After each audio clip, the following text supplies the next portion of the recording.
Gue nggak berani mikirinnya Om. Serem banget ya. BTW kita ngomongin poligami kok nggak lama ya? Enggak. Tadi pilihan Lama-lama 2 juga istri atau 3 istri.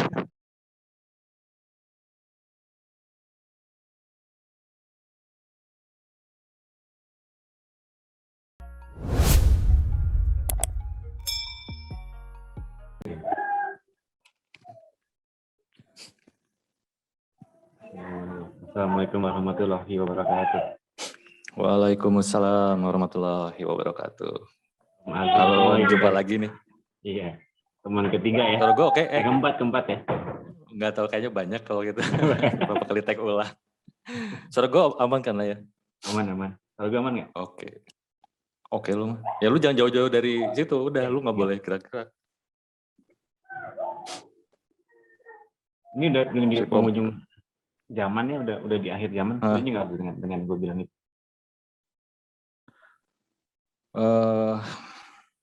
Agak berat ya pertanyaannya. Ini loh ya, yang ini. Apa Om? Bukan yang doain apa pertanyaan beginian? Doyan sih. Cuman justru ngeri karena keseringan sok-sok mengkaji dan nonton ceramah tentang itu ya, justru ngeri gue. Percayalah, soalnya gini. Kan tanda kecil itu dimulai Nabi Muhammad SAW, Nabi akhir zaman kan, Nabi terakhir juga. Kan ya, telunjukan kelingking, telunjukan dari tengah kan dia bilang begini. Terus ya betul. Sama ayat Al-Quran yang, gue lupa, yang ya Muhammad boleh jadi kiamat sudah dekat. Nah itu kan apa tuh yang ada kan kayak gitu. Iya. Ya berhubung nabinya udah muncul, sekarang udah 1400 tahun meninggalkan kita. Terus tanda yang sahih pun di saat bangsa Arab sudah berlomba membangun bangunan yang tinggi ke langit dan sudah kaya raya, ya berarti sudah mulai babak. Cuman gue nggak tahu udah di segmen mana nih kita gitu, gue nggak tahu. Yang jelas Nabi Muhammad sudah meninggal, ya sudah dimulai berarti. Begitu. Iya. Termasuk waktu berlalu begitu cepat ya. Ya, rasalah. Dan banyak perempuan yang menyerupai laki-laki dan banyak yang laki-laki menyerupai perempuan. Ya, salah satu tanda-tanda akhir zaman. Terus menurut lu sendiri tuh waktu cepat tuh gimana sih? Waktu cepat?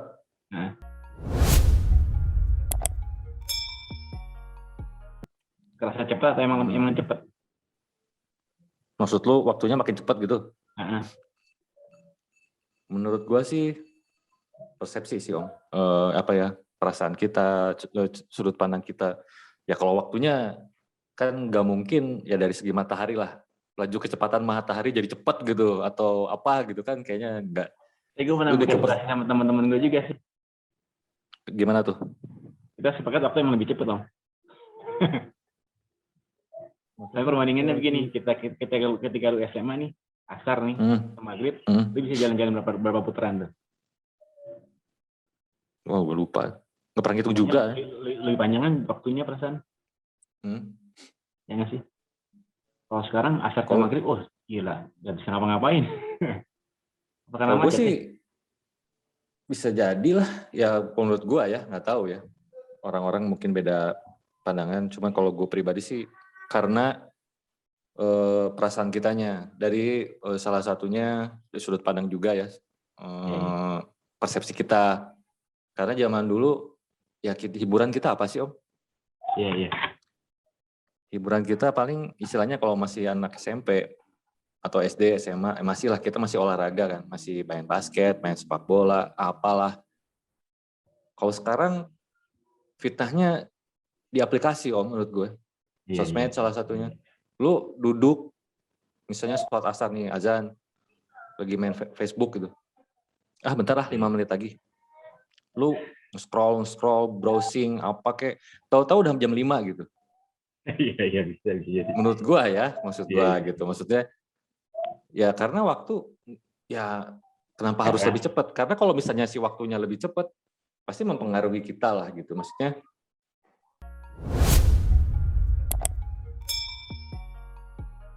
misalnya hitungan ini masa tanam tanaman yang misalnya 4 bulan atau 3 bulan, ya tetap segitu aja karena bibitnya misalnya nanam buah mangga gitu ya atau padi gitu.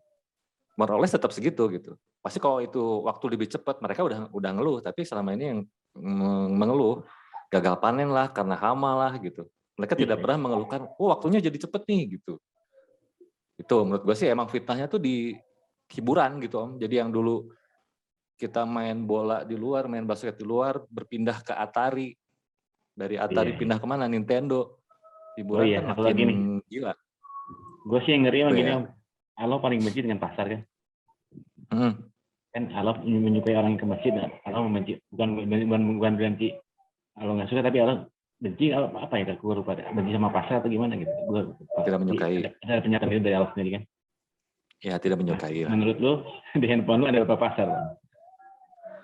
Di handphone gue? Kalau gue pasar gue di handphone gue nggak ada, istri yang ada. Tapi gue suka beli juga di situ. Tokopedia nggak ada di Tokopedia? Gue nggak di HP gue nggak. Nggak ada marketplace sama sekali. Tokopedia, Shopee gitu di istri gue. Gue belinya lewat dia. Gue masih ada Tokopedia sih. Tapi ya wajar lah. Ya kan lu butuh juga gitu loh. Maksud gue ada cuman. Pertanyaan lu apa maksudnya? Allah tidak menyukai pasar tuh gimana maksudnya? Berarti ya memang sudah benar-benar sudah tipis ini kalau menurut gue. Soalnya tiap handphone udah ada tempat yang paling nggak suka sama Allah. Di handphone minimal ada 3 tempat, 4, ada yang makan 4 tempat, nggak jaga dulu. Ya kalau boleh gue melihat, mungkin Allah tidak suka pasarnya dalam hal melalaikannya. Gitu. Karena kalau misalnya contoh lah, kita ke mall, lihat sana lihat sini kan, apalagi nggak beli ya, window shopping doang gitu. Cuman misalnya mallnya 3 tingkat. Ya kita ngelilingin dari ujung ke ujung itu kan bisa berjam-jam.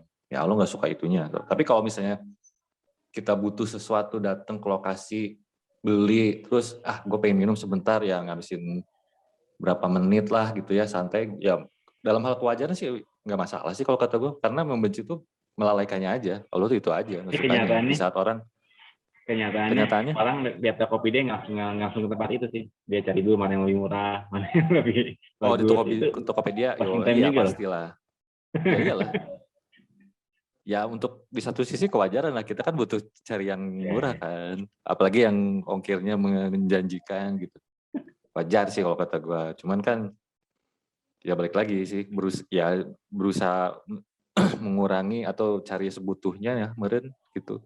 Ya mungkin kalau menurut gue ya, nggak suka tuh kok dilalainya aja Allah tuh. Iya. Cuman kalau yang secara fikihnya ya gue nggak tahu. Ini menurut gue aja sih. Ya menurut gue sih waktu itu jawabannya keberkahan. Ya. Keberkahan. Ya salah satunya kan keberkahan kan kita makainya ya ke pasar tadi kita contoh di pasar elektronik ya sekarang ke Tokopedia. Gue mau beli celana jeans. Ya udah lu cari yang ibaratnya ya, anggaplah ngabisin setengah jam. Gue mau cari celana jeans yang termurah, sellernya ongkir yang oke, ya secepatnya lah lu cari gitu. Jangan tiba-tiba gue cari kemeja udah dari kemeja gue pengen flanelnya tiba-tiba 3 jam gitu. Pasar lewat misalnya, ya udah nggak berkah kan. Ya Allah pasti nggak suka kalau gitu. Iya. Ya kan, masa ya kalau kita butuh masa jadi nggak tiba-tiba beli juga ya kan aneh juga di saat misalnya baju kita udah rombeng misalnya. Ya Allah juga nggak suka ya sewajarnya lah, berusaha sewajarnya sih mungkin. Ya. Nah waktu itu menurut gue ya keberkahannya waktu zaman dulu Utsman bin Affan bisa 1 malam satu kali witir dia 1 juz. Iya, Utsman bin Affan gitu loh. Witir satu rakaat 30 juz. Berarti waktunya berkah berarti ya. Itu 1 rakaat witir kalau nggak salah. Apa? 1 rakaat witir 30 juz kalau nggak salah sih. Iya. Tahajud ya, antara itulah. Iya. Bener ya? Witir doang. Witir doang ya? Ya gitu. Ya udah siap lah. Satu bulan gue baca 30 hari. Ramadan doang.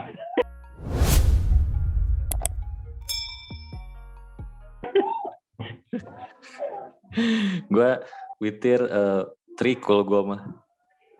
Iya gue juga. Itu aja. Sama ini alak. Alak. Alak.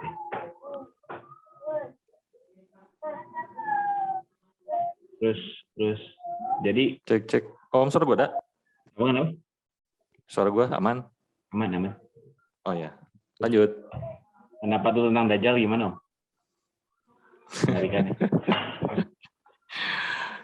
Ini topiknya luar biasa ya. Apa pertanyaannya? Gue percaya. Enggak, pendapat tentang si Dajjal itu gimana? Mengerikan sih. Dajjal ya, bukan Dajjal. Al-Masih Dajjal. Al-Masih Dajjal. Mengerikan, udah pastilah kalau karena gue akhir-akhir ini gue istilahnya kalau bahasa Sundanya mah ngulibek gitu. Lu tau ngulibek nggak sih? Apa sih itu? Ngulibek kayak apa ya? Pokoknya mencari-cari di berbagai tempat lah gitu. Dia cari beberapa gue baca, banyaknya gue nonton kajian Ustadz yang ngebahas tentang Alzheimer. Berbagai macam lah ya, Ustadz luar negeri, Ustadz sini, siapapun lah gitu. Pokoknya yang berbagai macam standar strata dalil gitu. Ya intinya gue tetap satu sih buat gue, mengerikan gitu. Karena ya lu tahu sendiri, predikat dia kan fitnah terbesar yang pernah diciptakan Allah di muka bumi ini kan, dari zaman Nabi Adam sampai nanti terakhir gitu. Jadi mengerikan lah. Kalau bisa mah kita banget, Om. Apa? Kalau bisa mah kita udah nggak ada, tas itu udah nggak ada gitu. Amin. Mudah-mudahan, karena gue pikir kalau gue ngalamin, ya karena lu bisa pikir nggak? Tapi gue apa? Ya gue pengen masuk Dajjal, gue nggak ada gitu. Tapi pas si Nabi Isa turun nggak ada gitu. Gimana caranya lu? Yang ini loh, mengerikannya tuh. Jadi pernah ada orang, ya gue liat postingan bule, Om. Postingan bule, FB kalau nggak salah. Bukan. Di Instagram. Jadi apalah musim Europe apa gitulah pokoknya. Nah dia ngeposting menarik menurut gue. Jadi tulisannya ya gue Indonesiain aja lah ya. Kalau TikTok bisa mendistraksi lu gitu. Gimana kalau Al-Masih Ad-Dajjal gitu? Tanda tanya gitu. Menurut gue itu dan dalam banget gitu. Maksudnya ya dari segi keislaman mereka mungkin ya mu'alaf ya baru berapa tahun sih gitu. Iya. Kalau gue kan kita dari kecil kan. Terus tapi mereka bisa menangkap kesan dari si Dajjal ini. Ya lu bayangin kalau TikTok bisa aja ngebuat lu jadi terdistraksi itu apa sih, terbelokkan apa ya, terdistraksi lah gitu ya dari jalan kebenaran, apalagi si Al-Masih Ad-Dajjal ini gitu, dengan ya lu kebayang nggak kayak gimana gitu fitnahnya yang nanti pas dia muncul ya. Sekarang aja orang main TikTok bisa berjam-jam gitu ya, dari segi keberkahan waktu ya, bisa berjam-jam, misal anggap 5 jam ngedit, bikin foto, gagal pasti bikin orang lagi gitu. Sementara dia nanti taruhan dia tuh fitnahnya dia taruhannya kan cuma 2. Kalau TikTok istilahnya taruhan antara lu kehilangan waktu dan lu bisa stop itu gitu ya. Gue mau ngerjain tugas dulu atau gue sholat dulu, antara itu doang. Setelah itu lu masih bisa hidup gitu, lu aman aja. Tapi di Dajjal pilihannya cuma 2, antara lu masih beriman atau tidak gitu. Dan itu nggak bisa main-main. Di saat pilihan itu ada di hadapan kita milih yang satu, balasannya jelas. Kalau kita amit-amit ya jangan sampai gitu pilihannya salah, ya itu selamanya gitu, berlaku selamanya gitu. Bayangin nggak? Ya makanya gue bilang ini ngeri banget. Ya gue setuju sama lu sih, nggak pengen banget ngalamin itu gitu. Cuman gimana masalahnya kalau anak itu muncul di generasi misalnya anak gua gitu. Di saat orang Arab sudah berlomba-lomba membangun bangunan tinggi ke atas, di saat Orang sudah menghalalkan zina gitu. Sungai apa berebut emas di Gunung Mas apa sih? Emas muncul di Irak. Iya, apa nih? Di Sungai Tigris. Ya, situ kali. Udah muncul kan? Apa Om? Ya, emas muncul di mana yang perebutan yang 100 orang berperang, 1 orang menang itu. Merebut emas kan itu. Iya. Ya, kalau melihat hasilnya ya, bentuknya belum muncul sih. Tapi gue pikir udah mulai mengarah lah. Sekarang emasnya belum muncul aja gitu ya. Tapi orang sudah berebut minyaknya di sana. Iya. Gue pikir sekarang tuh itu dalilnya. Dalilnya saya apa Hasan apa gitu. Lupa gue. Tadi gue pernah ada beberapa ustadz yang ngasih tahu itu. Orang berlomba-lomba mengambil emas di gunung itu kata. Dari 1 orang berperang, 1 orang menang. Ya anggap aja sahih. Dan mereka berharap 1 orang itu mereka gitu. Kalau nggak salah gue lupa. Anggap sahih lah. Ya sekarang emasnya belum muncul tapi orang udah berebut sama minyaknya. Itu bisa merubah peta politik dunia banget. Ya gue pikir ini nanti masih beneran muncul, anggaplah sekarang orang berebut mencari keuntungan minyak di sana. Ya ini step sebelum menuju emas itu menurut gue. Iya. Menurut gue ya. Sama aja mengerikan Om. Di akhir-akhir zaman juga. Iya. Mana perang lagi? Ngeri kali.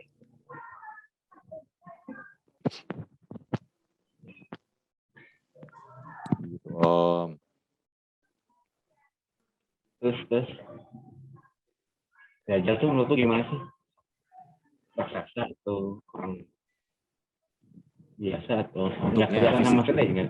Kan kalau orang bilang agak membuka matanya sudah kiri ada tulisannya kalau gitu. Kalau gue pikir terlalu gampang atau gimana ya? Itu Dajjal gitu. Beberapa orang itu kalau mungkin maksudnya Rasul nggak gitu menurut gue. Lu bisa diterangin gitu nggak? Ya pertama kita mengalihkan dulu ke hadis sahihnya. Ya. Hadisnya Rasul menggambarkan si Al-Masih Ad-Dajjal ini, si Al-Masih palsu ini dia berbadan besar. Seperti yang ditemuin sama Tamim Ad-Dari di sebuah pulau kan. Iya. Dia lelaki besar gitu, berambut keriting, ya sekel gitulah badannya kan. Ada tulisan kafaronya. Secara fisik ya karena itu dalil sahih ya, dalilnya begitu ya percaya aja. Pertama gitu. Terus kalau misalnya nanti bukan tidak begitu ya, mungkin ada perbedaan, ya itulah kenyataannya gitu ya, bukan berarti Rasul salah. Ya Rasul menggambarkan karena bentukannya begitu ya, masa ya kita mau referensinya dari mana lagi kan? Iya. Mau nggak mau lah, secara fisik ya mungkin gitu ya. Terus apalagi sih pertanyaan lu? Ya.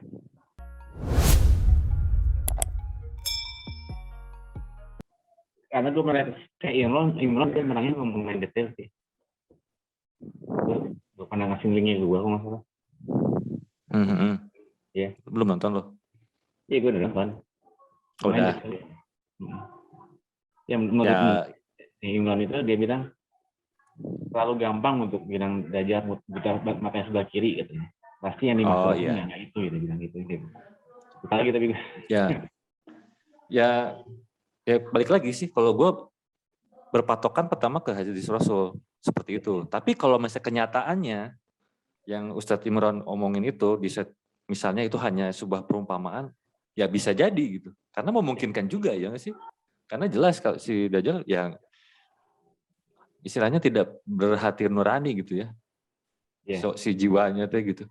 Karena tugas dia hanya untuk menyesatkan kan. Ya udah niatnya dari awal tuh dia tercipta untuk itu gitu. Benar di satu sisi nggak tidak berhati nurani gitu. Untuk masalah matanya benar, mata kanannya nggak ada atau cacat atau gimana. Menurut itu gue poin pertama gitu. Karena itu menyangkut hadis Rasul kan. Nomor 2, kalaupun misalnya tidak atau gimana, ya dia tetap menyesatkan. Jadi gue lebih suka mengumpulkan semua gitu, tapi tetap mengumpulkan semua dalil-dalil atau mungkin ijtihad ulama atau pendapat ulama, ya gue kumpulin karena semua bisa terjadi. Ya nggak sih? Iya. Itu yang bikin gue bikin gitu Om gitu. Ya misalnya kita bisa. Ulama kan lebih pintar dari kita ilmunya kan. Kenapa? Ya ulama lebih pintar ilmunya dibanding kita, jadi kita nggak bisa ikutin yang mana yang mana. Ikutin semuanya lah. Gitu. Ada ulama, ada orang yang ulama ini ngomong. Lalu kecil, lalu hilang. Cek 1. Ya, Ada. Nah, ya balik lagi. Ya justru yang gue pribadi, gue lebih suka memperhatikan semua pendapat ulama karena bisa tahu setelah poin pertama yang Rasul ngomongin, ada poin-poin atau pendapat ulama-ulama itu yang bisa terjadi gitu. Kita break dulu Om ya. Oke.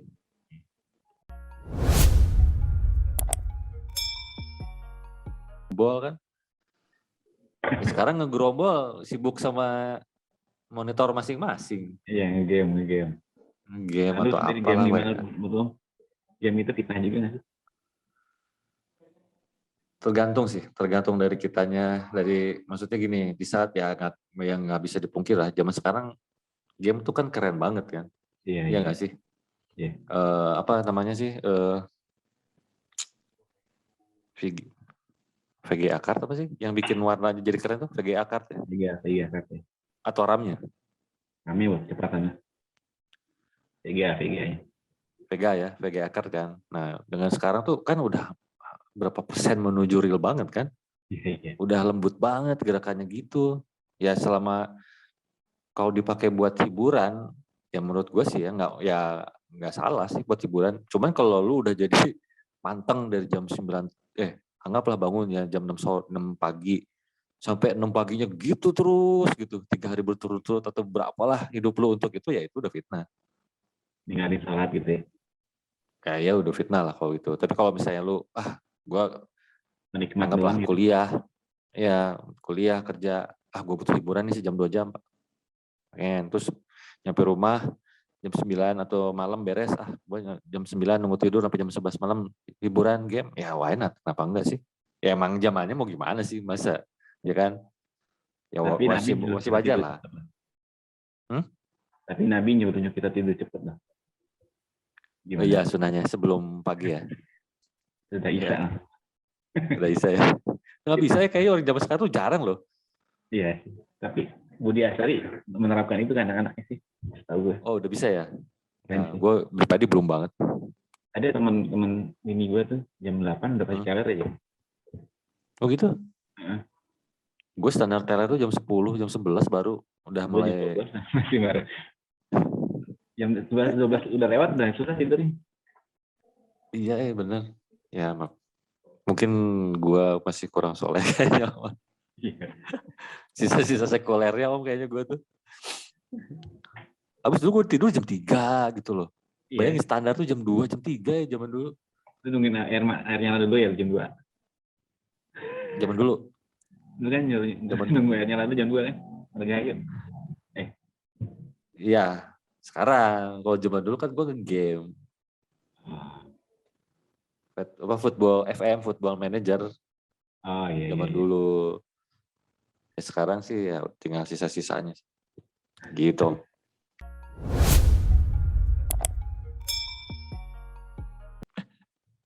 Terus menurut lu matahari terbit dari barat itu gimana sih? Beneran atau hanya simbol atau kebayang? Matahari terbit dari barat. Menurut pendapat gue nih ya. Menurut pendapat gue nih Om, ya gue ngambil 2 sih. Pertama, karena itu Rasul, perkataan Rasul, itu bakal benar-benar terbit dari barat. Pertama ya. Ya, dan gue nggak bisa ngebayangin kayak gimana itu keadaan alam di saat matahari terbit dari barat.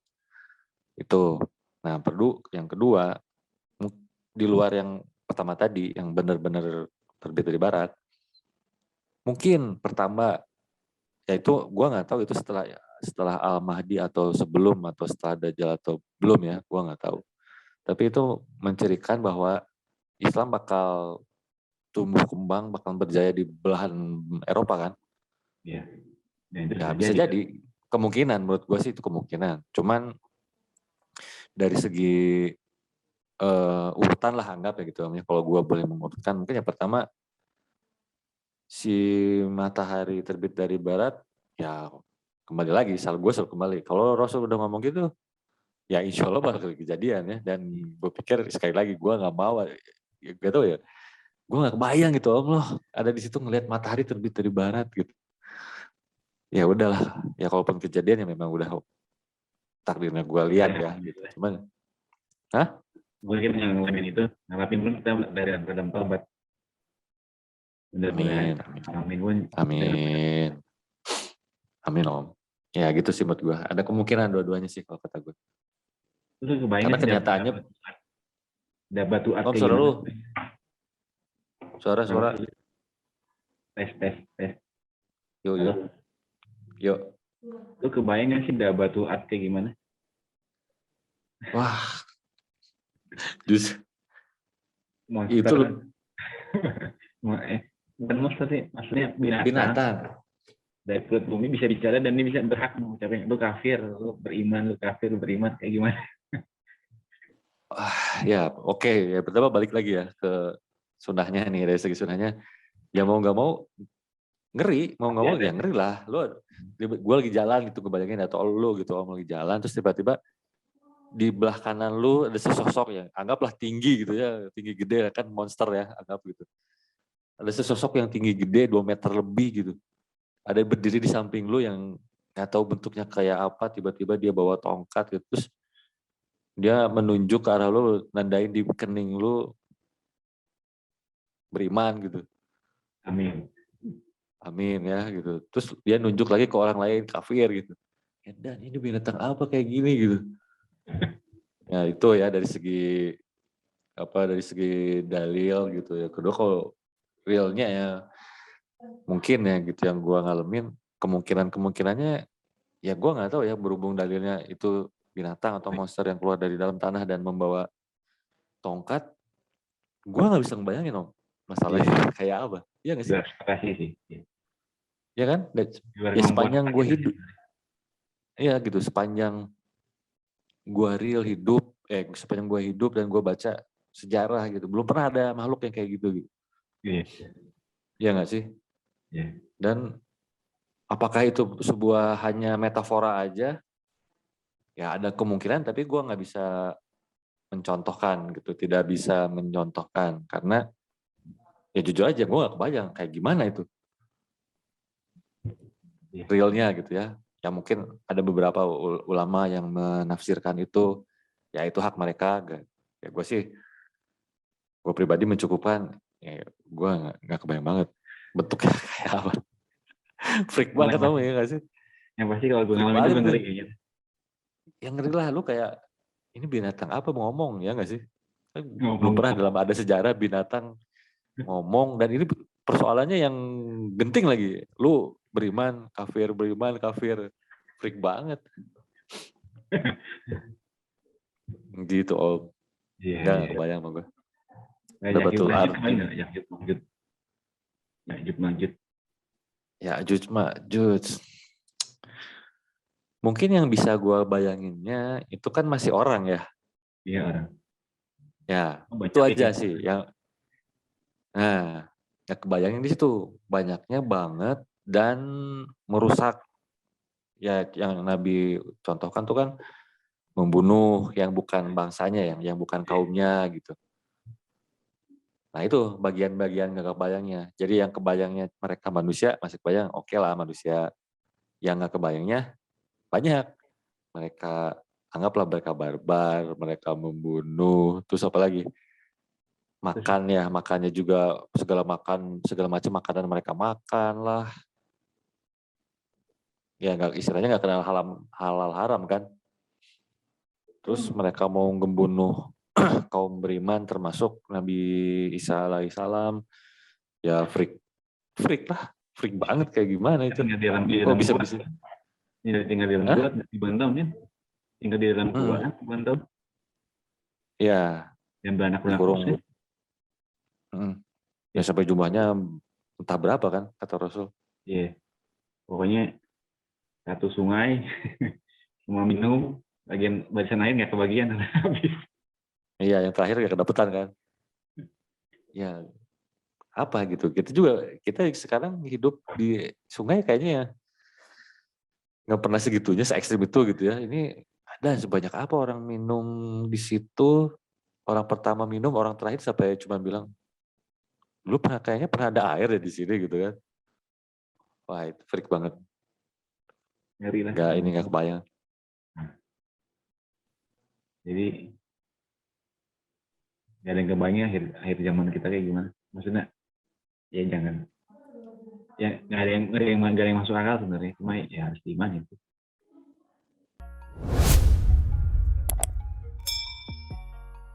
Ya. Akal kita nggak nyampe dia ngebayangin kayak gimana, tapi ya kita harus beriman itu. Yakin itu akan terjadi. Yang apa ya, yang menurut gua, ya menurut gua pribadi nih yang terbatas ilmunya. Di luar, ya kalau tanda-tanda kecil tuh masih oke lah gitu. Ya nggak sih? Ya. Kayak akan datang suatu masa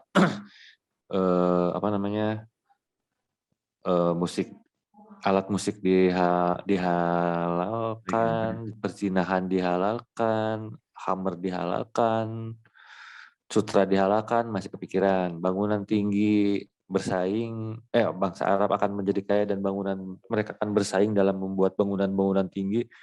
Oke lah, gua ngalamin gitu kan. Terus apa lagi ya? Arab Ya menghijau. kita ngalamin tabuk jadi bersalju ya. Iya.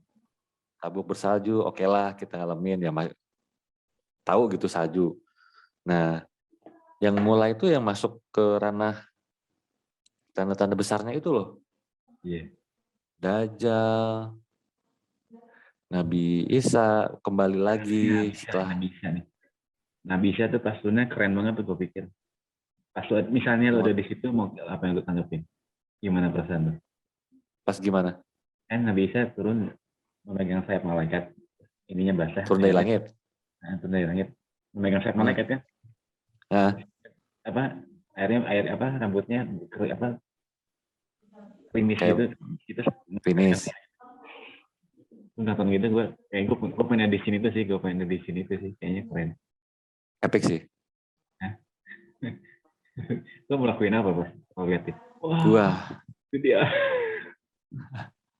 Ya pertama, gue pasti bakal ngerasa astonishing banget Om. Pertama ya, maksudnya dan ini Nabi yang udah hidup hampir sekitar 2000-an tahun lalu ya gitu. Beliau Allah angkat ke atas, ke langit gitu. Dan dia pulang lagi gitu ya untuk meneruskan sisa hidupnya beliau gitu. Wah, astonishing banget. Mana diantar sama 2 malaikat pula gitu kan.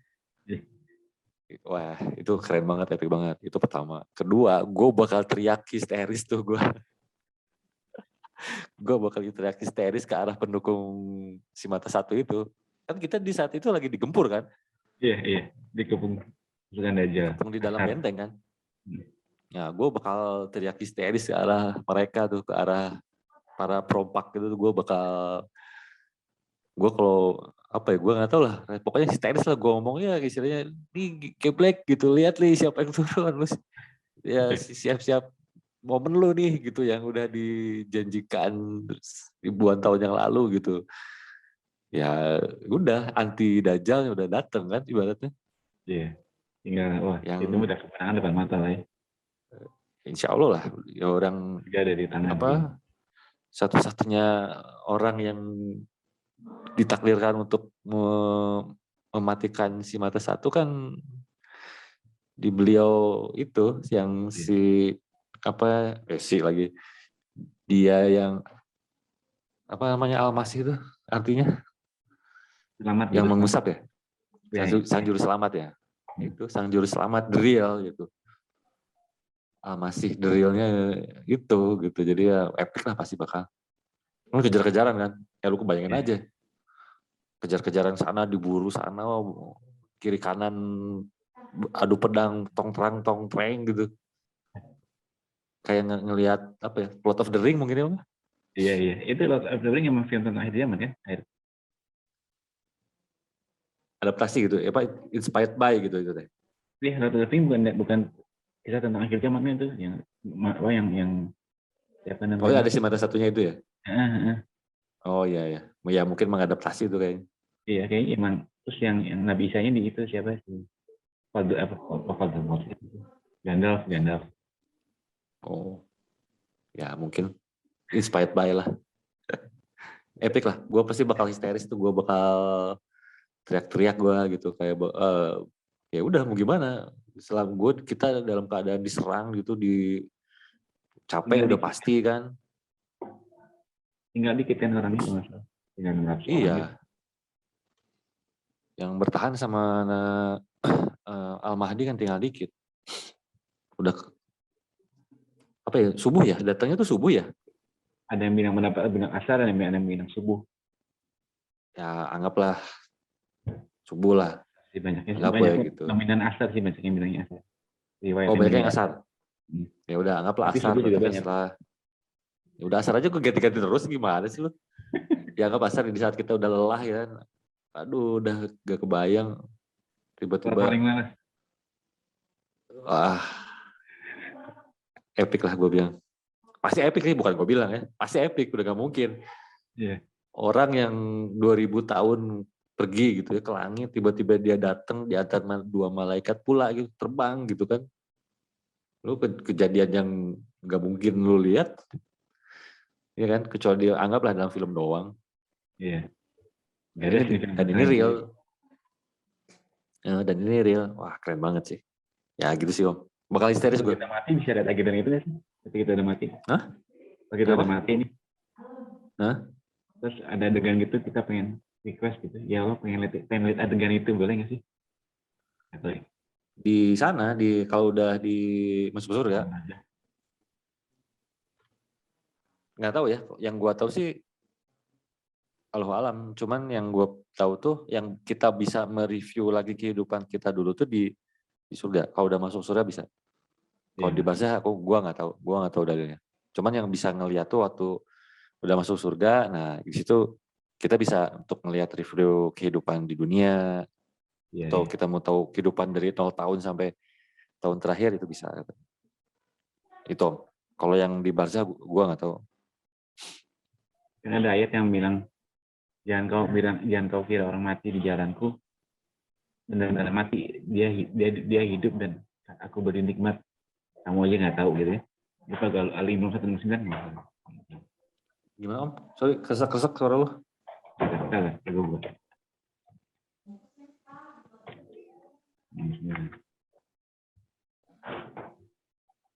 Nih, kata Allah.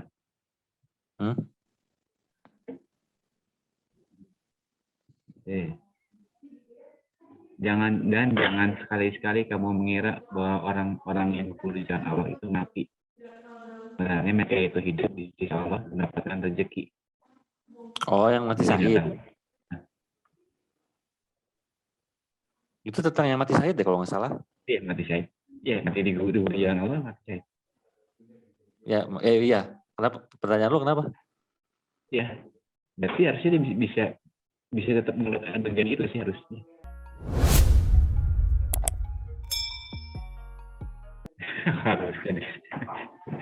Ya mungkin aja ya. Cuma karena kan gue bilang gue nggak tahu gitu. Karena baru dengar pendapat lu ini gitu. Dan gue belum mendengar pendapat yang ulama lain ya. Jadi gue bilang gue nggak tahu. Kemungkinan ada, bisa aja. Tapi gue tidak bisa seyakin yang udah dimasuk surga itu, yang udah bisa, oh saya pengen lihat kehidupan saya lalu, ya bisa. Cuma kalau gitu ya bisa jadi enggak. Mungkin ya Om. Iya. Gitu. Terus ini nih, lu nangis kayak gue tanya ini. Apaan sih? Apa yang kelak lu nih, suatu saat nanti lu ketemu dengan idola kita nih, Rasulullah SAW. Lo apa yang lo lakuin? Lo katain buat beliau. Nangis kayaknya gue nangis, dan kalau boleh gue pengen meluk dia gitu. Gue pengen minta maaf lah, karena ya gitu, gue belum bisa jadi follower dia yang soleh lah gitu. Gue banyak menyia-nyiakan waktu gitu di masa muda gue. Ya seperti lu bilang di edisi sesi pertama, lu kok bisa hijrah gitu, lu kok bisa berubah di saat lu adalah seorang sekuler dan idola lu adalah Mustafa Kemal gitu.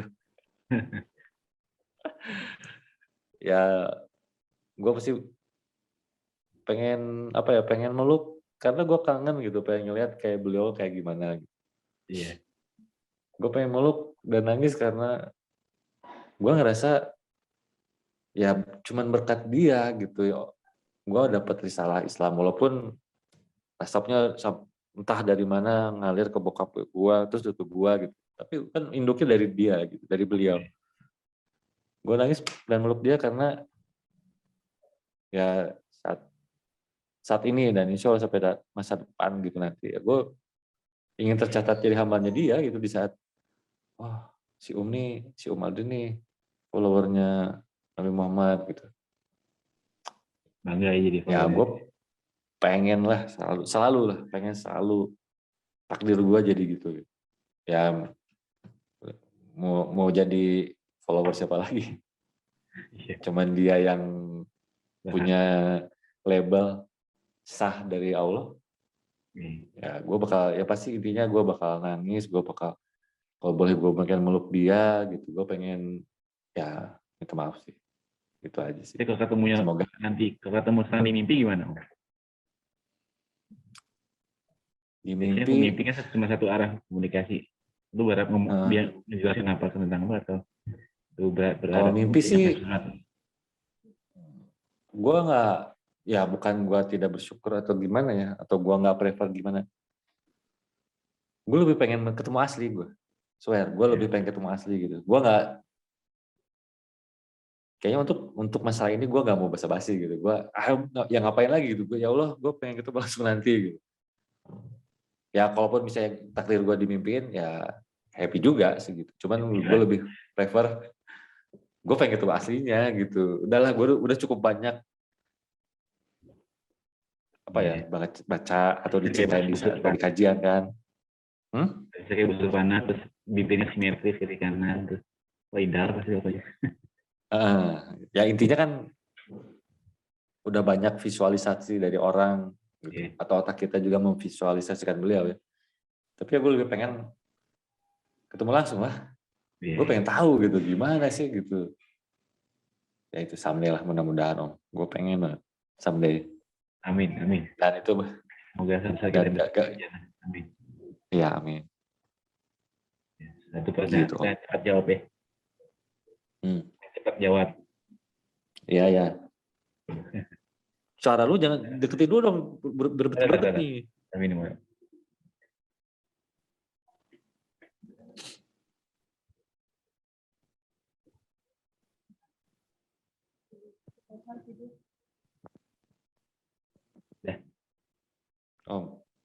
Satu. Ya. 7 tahun. Kamu dapat jatah poligami. Mau istri 2 atau 3? Apa? Jatahnya berapa? Lu dapat jatah poligami. Mau dapat istri 2 atau 3? 2 atau 3?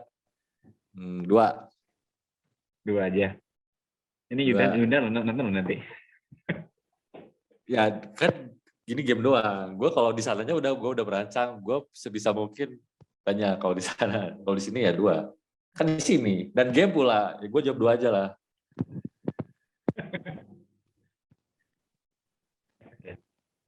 Waktu lagi. Om, gambar lu hilang.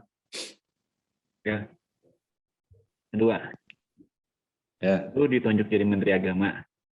Jadi mengubah kurikulum jadi Islami, ataukah si BM mencetak banyak calon hafiz Quran? Kenapa? Yang A deh. Mengubah kurikulum jadi Islami. Ya mencoba. Gue pengen tahu aja. Menurut apa yang harus dirubah sih? Ya kurikulumnya lah kan selama ini kalau kata Ustadz Budi Asari kan jauh banget ya dari dari metodenya, terus yang gue lupa ya kata-katanya, tapi intinya jauh banget sama yang terus, iman dulu baru Quran gitu. Nah gue pengen mengintegrasikan lah ya, mungkin bukan pekerjaan sebulan 2 bulan ya, cuman gue pengen istilahnya balik lagi porsinya minimal dipanjangin lah, diperbanyak gitu. Anggaplah mungkin kalau sekarang 10%, nah gue pengen nge-push sampai 50%, jadi generasi muda tuh terutama untuk Sirah Nabawiyah, mereka diakrabkan kembali dengan Sirah Nabawiyah. Kalau masalah Rasul ya udah wajib lah ya tahu, kayak sahabat-sahabat tuh, cerita-cerita sahabat kayak di luar yang 4 lah, ya kayak Tolhah, Sa'ad bin Abi Waqqas, Abu Ubaidillah, siapa lagi? Ikrimah, Abdurrahman bin Auf, Ikrimah, yang super heroik ngelawan itu, ya itu kan, dan yang lain-lainnya ya, itu kayaknya perlu gitu. Jadi generasi baru tuh, oh ternyata yang gue pengen. Nih kalau gue dapat masukan nih, kan gue udah menteri agama nih, gue kasih masukan gue. Atau nggak kisah, Quran tuh sepertiganya isinya kisah. Sejarah gitu. Dan itu sepertinya turun di Mekah.